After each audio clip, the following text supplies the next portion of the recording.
Hello and welcome to Indus News live from Islamabad. I am MINNEAPOLIS with the news of this hour. Let's begin with the headlines first.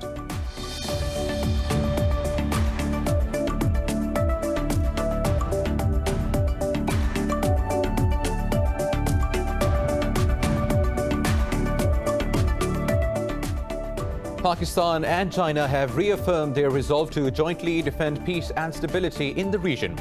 In a telephone conversation with his Chinese counterpart, Pakistan's Foreign Minister Shah Mahmood Qureshi said India's fascist policies are jeopardizing regional peace. The two sides expressed commitment to expedite the completion of the China-Pakistan economic corridor.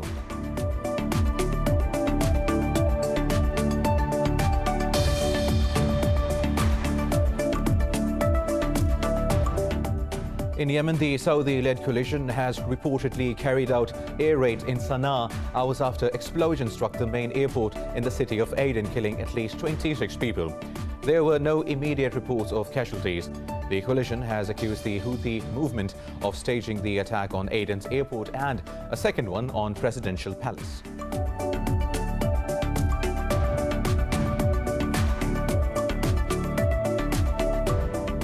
Iran's Foreign Minister Javad Zarif says the US is trying to fabricate a pretext for attacking Iran.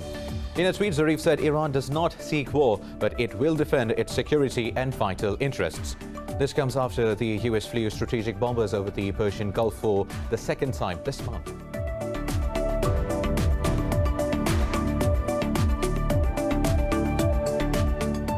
The global deaths from COVID-19 have surpassed 1.8 million with more than 82 million cases.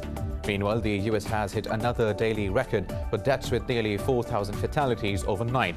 The toll in the country has crossed 342,000 with nearly 20 million cases. And in Pakistan, the virus has claimed 58 lives and infected nearly 2,500 people overnight. The nationwide tally of deaths has crossed 10,000 with cases above 479,000.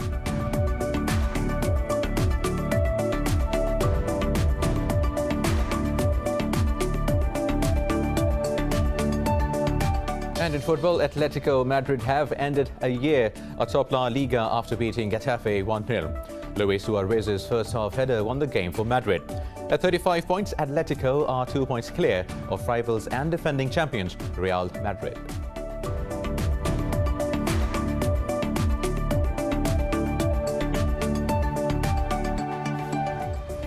These were the headlines. News in detail after a short break. Stay with us.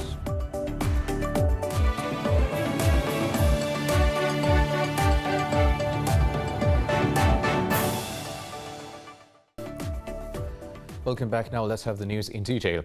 Pakistan and China have reaffirmed their resolve to jointly defend peace and stability in the region. In a telephone conversation with Chinese counterpart, Pakistan's Foreign Minister Shah Mahmood Qureshi said India's fascist policies are jeopardizing regional peace. He said the international community must take notice of the Indian atrocities in occupied Kashmir. The two foreign ministers exchanged views on the ongoing Afghan peace process.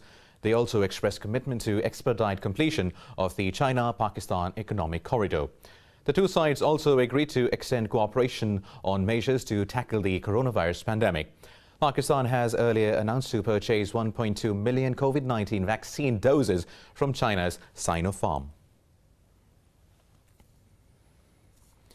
Now, Pakistan has called for a UN inquiry into extrajudicial killings of civilians in Indian-occupied Jammu and Kashmir. In a statement, the Foreign Office condemned the recent killing of 3 Kashmiris, including a high school student in Srinagar. It said the occupation forces killed more than 300 Kashmiris in fake encounters in 2020. Hundreds of Kashmiris have also been detained since New Delhi revoked the occupied valley status in August last year. Earlier, Indian police indicted an army officer and his associates for planting weapons on the bodies of 3 slain Kashmiris to pass them off as terrorists.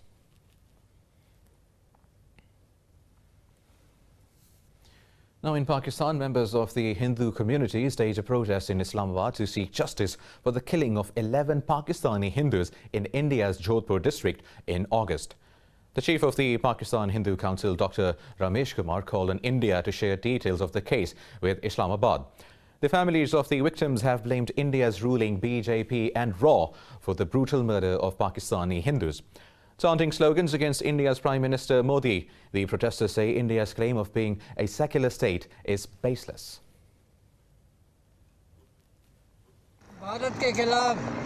We have gathered here to protest against the killing of 11 Pakistani Hindus in India. We want to tell the Modi government that the blood of Pakistani Hindus won't go in vain. We appeal to the United Nations Secretary General and the international community to hold India accountable for the killing of 11 Pakistani Hindus.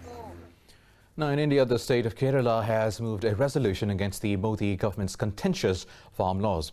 The state chief minister says the reforms were not only anti-farmer but also pro-corporate. He said the country was witnessing one of the most iconic protests by the farmers. The chief minister said Delhi came up with the laws at a time when the agriculture sector was facing challenges. Meanwhile, the centre has accepted two demands of the farmers, but the repeal is yet to be discussed. The two parties will meet for a 7th round of talks on January 4th, but the unions have decided to continue their protest till all demands are met.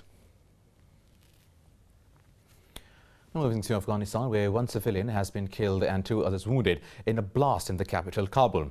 In a statement, Kabul police said the blast targeted a car in the Chehel-Sutun area.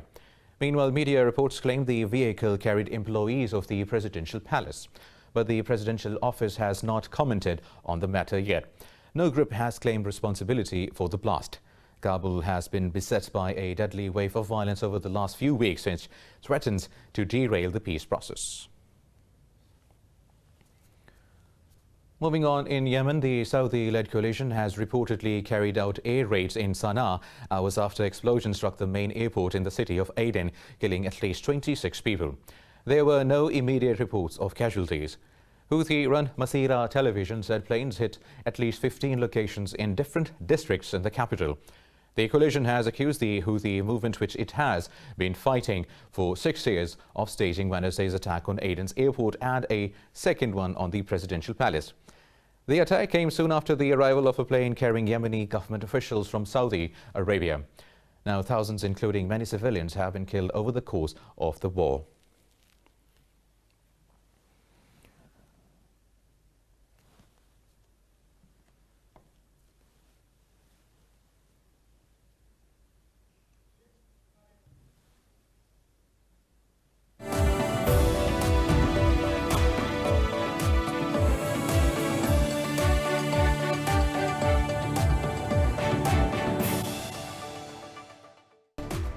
Iran's Foreign Minister Javad Zarif says the US is trying to fabricate a pretext for attacking Iran. In a tweet, Zarif said Iran does not seek war, but it will defend its security and vital interests. He said the US is wasting resources on sending arms to the Persian Gulf instead of tackling coronavirus. This comes after the US flew strategic bombers over the Gulf for the second time this month. Washington has earlier announced that it is deploying a nuclear submarine to the region. Tensions between the sides have risen after the assassination of General Qasem Soleimani in Iraq. Now, in Syria, at least 25 people have been killed in an attack on a bus along a main highway in eastern Deir az-Zor province that borders Iraq. 13 people were also wounded. The state media said the attack was in an area where mostly Syrian army and Iranian-backed fighters are based.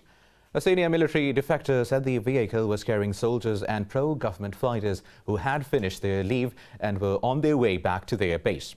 There was no immediate claim of responsibility for the attack. Now, Turkey says its troops will work together with Russian forces to defend the rights of Azerbaijan. Defense Minister Hulusi Akar said this at a ceremony in Baku marking the arrival of Turkish peacekeeping forces. Akar said activities of the two forces will intensify after the joint monitoring center starts operating. Akar said the troops are clearing mines and improvised explosives planted by the Armenians in Nagorno-Karabakh region. Meanwhile, Azerbaijan's defense minister Zakir Hasanov said Turkey has always been by Baku's side. Turkey and Russia signed a memorandum of understanding to monitor the peace deal signed between Azerbaijan and Armenia. Now, China has slammed the U.S. for sailing 2 warships through the sensitive Taiwan Strait. The Defense Ministry denounced the trip as a provocation and show of force. It said Chinese ships and aircraft trailed the destroyer USS John S. McCain and USS Curtis Wilbur. Beijing added that its military was prepared to respond to all threats and provocations. Meanwhile, the U.S. Navy says the warships conducted a routine transit following international law. It said the transit demonstrates the U.S. commitment to a free and open Indo-Pacific. This was the 13th sailing through the strait by the U.S. Navy this year, second in this month alone. Now, British Prime Minister Boris Johnson has signed the post-Brexit trade deal with the European Union soon after it got approved from the MPs. The deal sets out new trading terms between the two sides and is due to come into effect on January 1st. House of Commons Speaker Lindsay Hoyle says Queen Elizabeth has granted royal assent to the agreement. In a specially convened Parliament sitting, Prime Minister Boris Johnson said London will work with the EU to reshape the British economy. The Parliament overwhelmingly backed the agreement in a high-speed process, but opponents say the country will still be worse off than it was while in the EU. The post-Brexit trade deal will take effect at midnight today. More news coming up in this bulletin after a short break. Stay with us.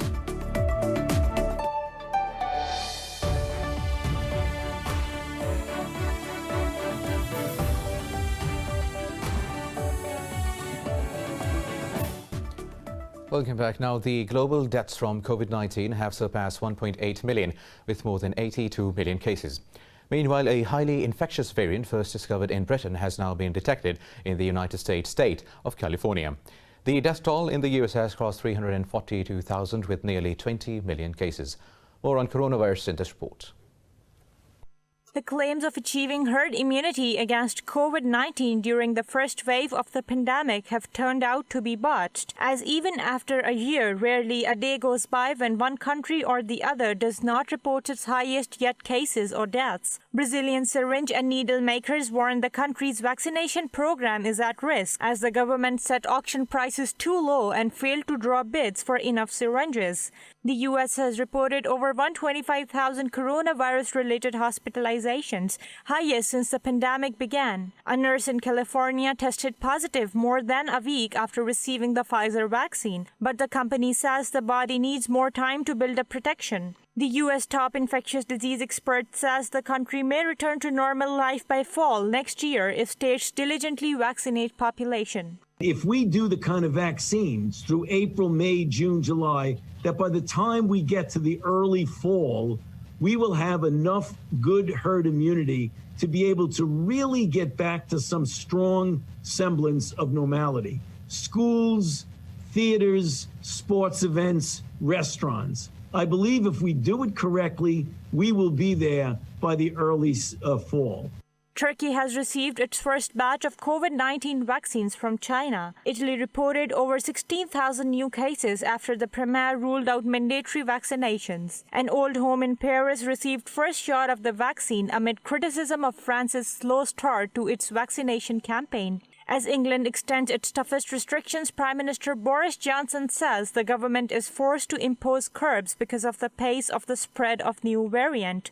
On the downside, there is a new strain of the virus which is spreading much faster and surging across the country. And we've seen a 40% increase in cases in England in the last week alone, almost 15% more patients in hospital, more than at the peak of the first wave. And yesterday, sadly, we recorded almost 1,000 deaths across the UK.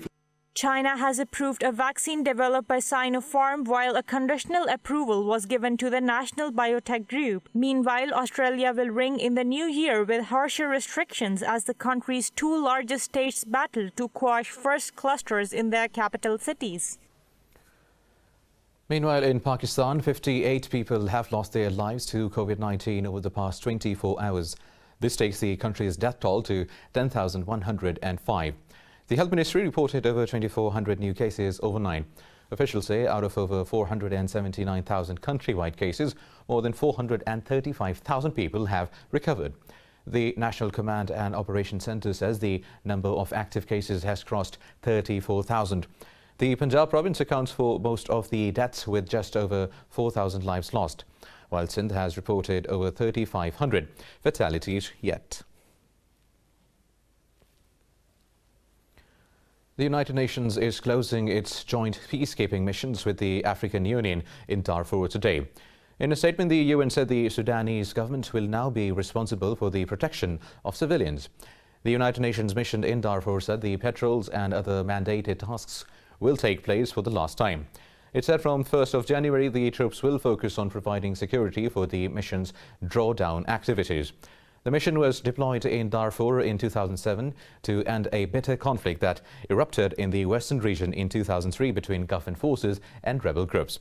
Last week, the 15-member Security Council unanimously adopted a resolution to terminate the mission. It outlined a 6-month phased pullout of troops with a complete withdrawal by June 30th next year. Now, the cyber attacks on U.S. government agencies may have started earlier than last spring.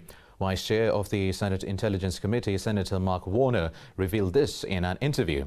He said extensive investigations into the hack were ongoing. Warner said the U.S. government still does not have hardcore evidence whether classified secrets were compromised.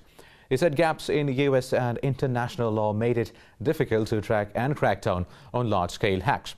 The Democratic senator added Washington and its allies must act to tighten controls. We're still getting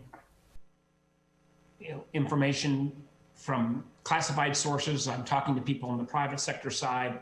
I think it's safe to say that it may have started even earlier than March or April, and that the initial burrowing in may have started earlier, that the collection period, did start calendar year 2020. Now, in the United States, Minneapolis police has shot and killed a man in exchange of gunfire. The killing comes as first by a member of the police department since the death of George Floyd in May.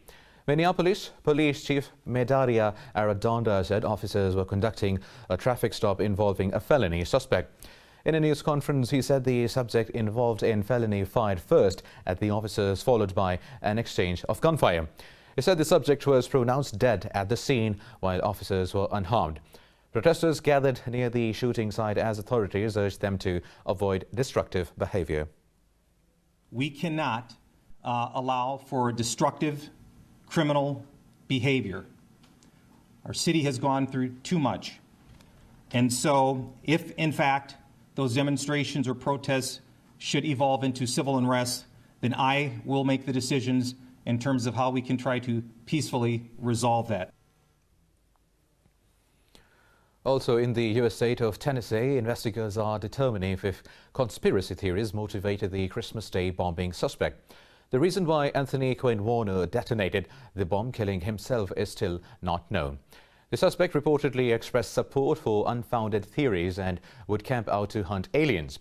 Police are also investigating whether he believed in 5G conspiracy theories. The suspect is said to have made statements about a lizard people conspiracy theory. It claims politicians and celebrities such as Justin Bieber and the Obamas are lizards with alien origins. The 63-year-old's criminal record only consisted of a 1978 marijuana-related charge. Moving on now to Norway, where 10 people were injured after a landslide smashed into a residential area near the capital, Oslo. Rescuers have deployed drones and dogs in the search for 12 people still missing. In a press conference, police spokesperson Roger Petterson said some 700 people were evacuated from the area. He said several houses have been destroyed. Conditions remain challenging, with the clay ground too unstable for emergency workers to walk on. A 2005 geological survey labelled the area at high risk of landslides, but new homes were still built. Now, 8 Pakistani women have been honoured in the Global 100 Outstanding Women Nurse and Midwife Leaders 2020 list. In a statement, Pakistan's Foreign Office lauded the nominees for their contributions to global healthcare. All 8 are faculty or alumni of the Aga Khan University School of Nursing and Midwifery. The university said the list recognizes the vital role of nurses and midwives in providing health services and in helping achieve targets under the Global Sustainable Development Goals. New Zealand is the first country to ring in 2021 with a spectacular fireworks display and light show in the capital, Auckland. The country kicked off its New Year celebrations with Sky City fireworks and vector lights on the Auckland Harbour Bridge. Thousands gathered in the harbour foreshore to witness the celebrations. Australia also welcomed 2021 with a beautiful display of fireworks at Sydney Harbour Bridge. While several countries have cancelled these celebrations due to a rise in the number of coronavirus cases and deaths. Now, the last full moon of the year casts its glow over Greece, lighting up festive towns and shores. In the coastal town of Rafina, the full moon added a special touch to Christmas decorations. NASA says the full moon, known as the cold moon, began to appear on December 29th in some countries. It will continue to appear full until December 31st in others. The Old Farmer's Almanac website says a Native American tribe, Mohican, also refers to the full moon as the long night moon. It is the closest to the winter solstice and shines above the horizon longer than most full moons. Now, in Uganda, a 7-year-old has become the talk of the town for his immense knowledge of aircraft and budding flying skills. His love for taking to the air and adoration for Elon Musk might earn him a ticket to Mars someday. This report has details. Wonder kid Graham Shima is making headlines in Uganda and beyond for his admiration for aviation. A lover of mathematics and science, the student has already flown as a trainee 3 times on a Cessna 172. He says he wants to be a pilot and an astronaut and someday travel to Mars. In future, I want to be a pilot and an astronaut. I was interested in astronomy because I wanted to go to Mars and the moon. Our moon is called Lunar Moon. Shima's curiosity for flight was piqued by a freak incident. As a 3-year-old, a chopper flew so low to the ground that it blew off the roof of his grandmother's house while he was playing outside. A police Cessna knocked our grandmommy's house, rentals. So I was at work, and that time my son used to live at my judge's place, at my grandmom's place, because I never had a maid at that time. So I was at work. They called me. It happened when my son was outside. He spotted everything, what happened. So from that day, my son got much interested in aviation. Last year, Shima joined a local aviation academy and began lessons at home on aircraft parts and aviation vocabulary. Shima has flown as a co-pilot between January and March before the COVID-19 pandemic stopped his practice. He has since been focusing on aviation theory and immersing himself in videos about space exploration. Well, now, U.S. technology company Apple has removed 39,000 game applications from its China store. The biggest removal in a single day comes as the deadline is nearer to end for all game publishers to obtain a license. Apple has removed more than 46,000 applications in total from its store. Apple extended the deadline from June to December 31st due to submit a government-issued license number. Research firm Kimai said that only 74 of the top 1,500 paid games on Apple Store survived the purge. Analysts said that the move is no surprise as Apple continues to close loopholes to fall in line with China's content regulators. Apple did not immediately respond to a request for comment. Business news coming up after a short break. Stay tuned.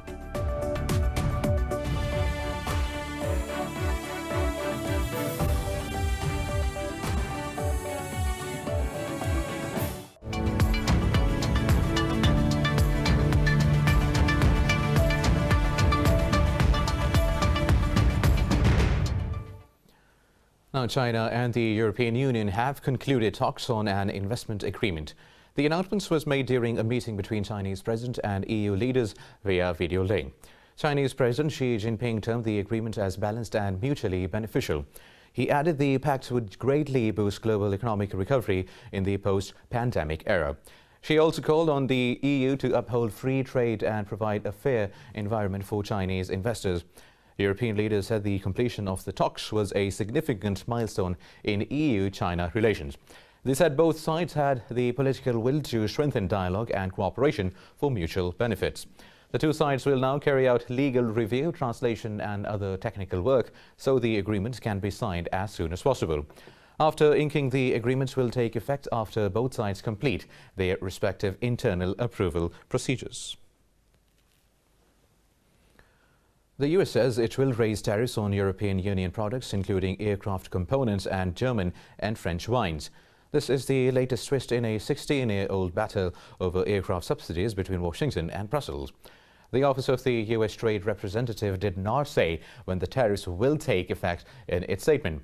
The USTR said European Union calculated tariffs unfairly against the United States allowed by a September World Trade Organization ruling. It said Brussels needs to take some measures to compensate for this unfairness. Earlier, Emily Harbour, Germany's ambassador to the United States, urged quick action to resolve the dispute. She called it a distraction from bigger issues that require joint action such as climate change and the pandemic. Meanwhile, Belarus has received the first tranche of the Russian state loan amounting to $500 million.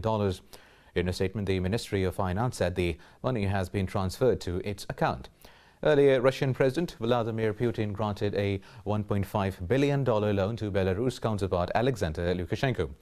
The Kremlin said the loan is aimed to boosting trade cooperation among the countries.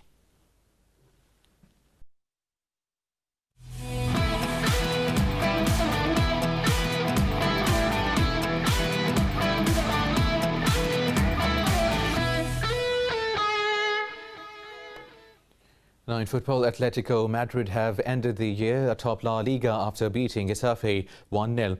Luis Suarez's first half header won the game for Madrid. Atletico's win comes during manager Diego Simeone's 500th game as in charge of the club.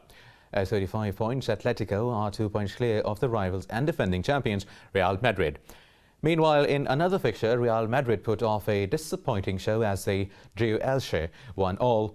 Luka Modric opened the scoring for Real, only to be equalized by Fidel's second half penalty, earning his side a point. Real Madrid follow leaders Atletico on second place with 33 points.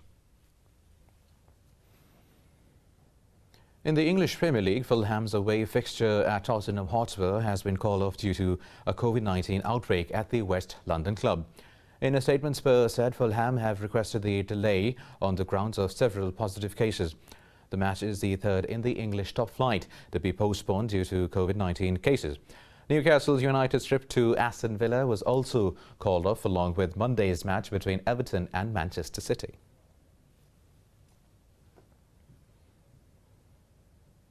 Now, New Zealand's Kane Williamson has topped International Cricket Council's latest rankings as the leading Test batsman. The Kiwi skipper leapfrogged Australia's Steve Smith and Indian skipper Virat Kohli. Williamson scored a match-winning century in the opening Test against Pakistan, helping New Zealand to win by 101 runs. India's batting mainstay Kohli follows on the second, with Aussie Smith on the third place. Pakistan skipper Babar Azam remains on fifth place in the rankings. Among bowlers, Australia's Pat Cummins continues to dominate the list as the top-ranked Test bowler. England's Stuart Broad tails on second, with Kiwi Neil Warner on third place. English Ben Stokes retains his spot as the top-ranked Test all-rounder.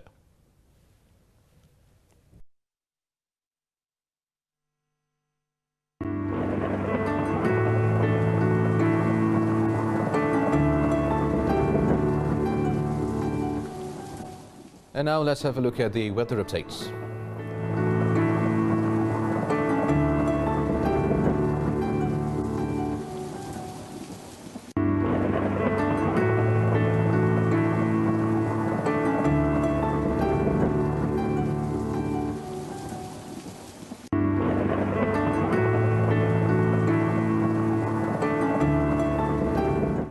And that is all for now. For the latest updates, you can follow us on social media at Indus.News.